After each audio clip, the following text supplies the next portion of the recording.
Every prayer that's answered, every joy that's shared, every head that's counted, every mouth that's fed, every inch that's sown, every drop that's sold, every fleece that's taken, every grain of gold. At Rural Bank, we reinvest back into the country. So if you're looking for a banking partner, look to the bank that understands you. Rural Bank, we're the country's bank. Definition of rural banks. Rural banks are government-sponsored or assisted banks which are privately managed and largely privately owned that provide credit facilities to farmers and merchants, or to cooperatives of such farmers and merchants at reasonable terms and, in general, to the people of rural community, micro, small, and medium enterprise. Rural bank and cooperative banks are the most popular types of banks in the rural communities. They are differentiated from each other by ownership. 30 years ko nang pinalago ang aking fish pond industry. Isa ang malagang natutunan ko na mas madaming matutupad kapag may kasangga ka sa negosyo. Para sa aming mga pangangailangang pangkabuhayan, Bank of Florida ang ating nilapitan. Tignan nyo ang narating ko. Sa Bank of Florida, nakahanap ako ng kasama sa pag-asenso. Sa Bank of Florida, tayo ang bida. June 1952, enactment of Republic Act 720 which established rural banks in the Philippines.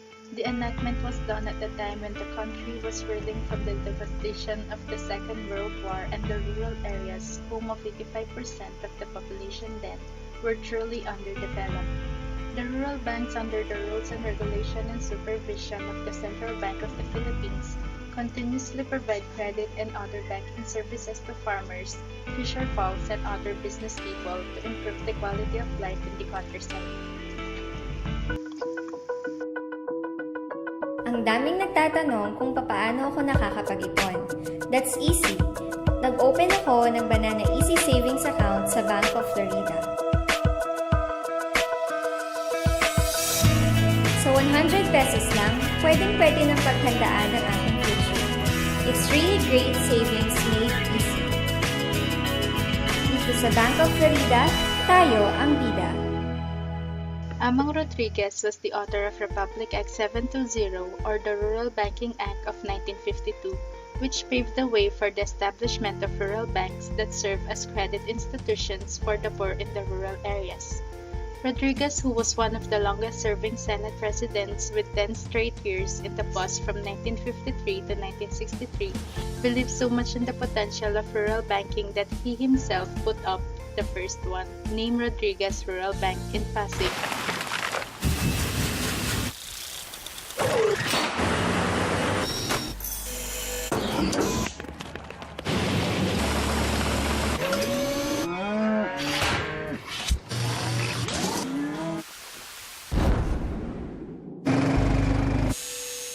If you need a specialised rural lending solution, look to the bank that understands agribusiness. Rural Bank. Laws about Rural Bank. Republic Act Number 7353, an act providing for the creation, organization, and operation of rural banks and for other purposes.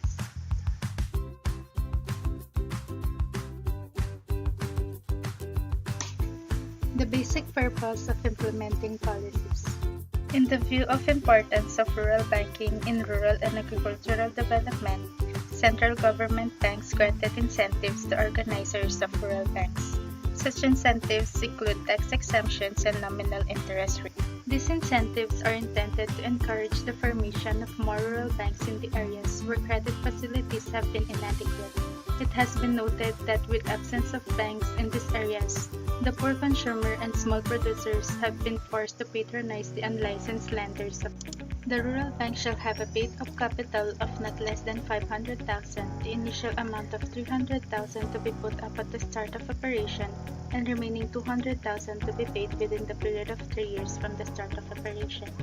The authorized capital of the rural bank shall not be less than 1 million and shall be divided into common and preferred stock, both with par value from 10 pesos to 100. Directors and officers The president and at least a majority of the key executive officers of the bank must be actual resident of the locality where the rural bank is. Consanguinity or affinity key executive officers such as president, vice president, manager, treasurer, cashier, and accountant must not be related to one another. No individual or family group shall own or control 35% of the voting shares of an organization. No officer or director of a rural bank can be an officer or director of another rural bank.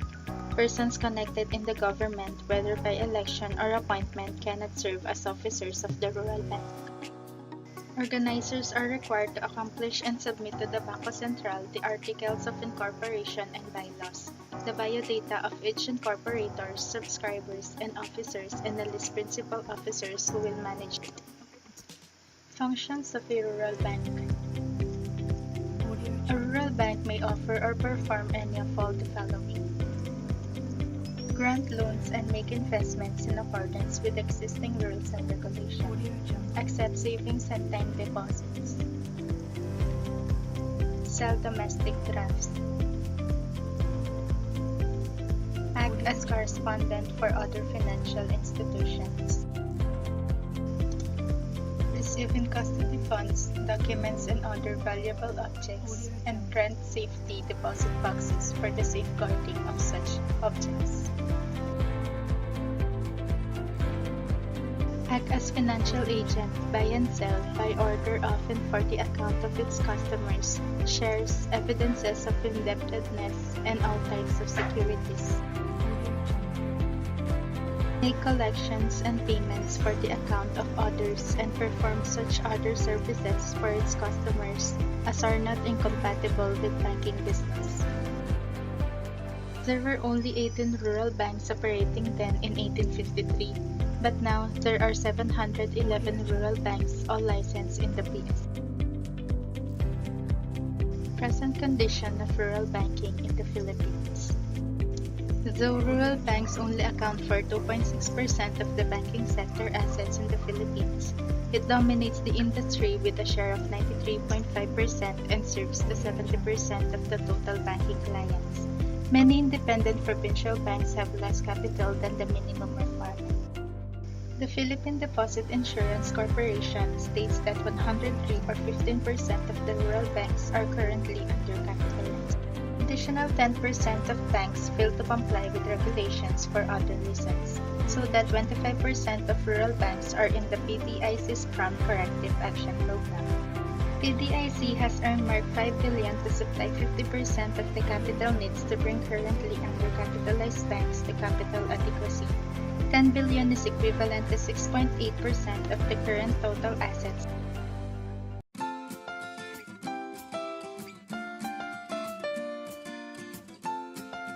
The Rural Bank of Angeles was established on August 26, 1952 and started its operation on January 31, 1953. It's the 6th rural bank in the Philippines and first in Pampanga. The president of the bank is Mr. Sergio Nagel Jr. and currently managed by Mr. Jaime Tagulla.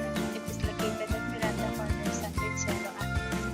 In April 2009, Asia United Bank Corporation acquired the Rural Bank of Angeles Corporation.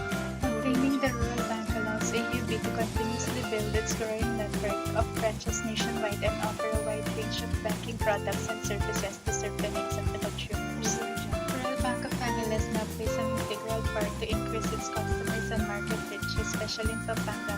It has 14 branches and 5 NDOs with a vision of becoming the rural bank of choice, known for financial strength and superior delivery of innovative products and services. The bank provides clients ultimate rural banking experience with a premium on personalized services. It continuously explores better opportunities to respond to its growing clients' needs with the introduction of more timely, relevant, and innovative products and services. Rural Bank of Angeles is one of the fastest growing rural banks in Central Luzon. It provides challenging and team-oriented work environment that gives our employees great opportunities for their career growth. We value work-life balance, that's why our employees do not only enjoy great compensation and benefits but their time with loved ones as well. We also understand the needs of our people, thus we created different programs to assist them in their financial needs. Our bank has performance-driven benefits, giving its employees recognition to all their efforts and contribution to the success of the company.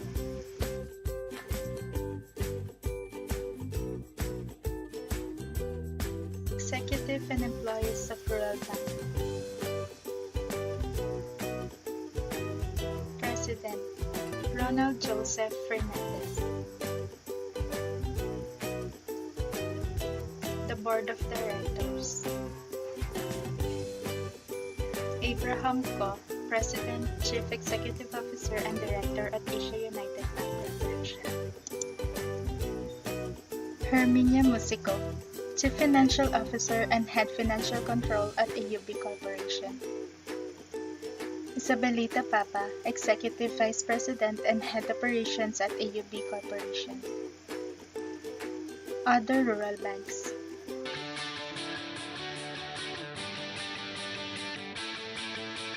Bangko Dipolog. Sa atong kinabuhi may mga pangandong ta nga ang tinguha sa katawhan matuman. Sugad pa ka ni adto kami nag-alagad sa inyo ug nagpabiling ligon kasaligan sa tanan. Diri na sa bangko Dipolo, matinod anong serbisyo anong kaninyo sa bangko Dipolo, siguradong asenso ug protektado katumanan sa maayong ugma. Diri lang sa BDI, diri na sa bangko Dipolog. Daghan na ang naalagaran ang kinabuhi na usab. Integridad ang among puhunan sa BDI. Basta sa bangko Dipolog kami kanunay andam. Ang pinili sa katilingban kinasing-kasing ang pagtabang. Diri na sa bangko Dipolo, matinod anong serbisyo anong kaninyo sa bangko Dipolo, siguradong asenso ug protektado katumanan sa maayong ugma. Diri lang sa BDI, diri na sa bangko Dipolo. Sa bangko Dipolo.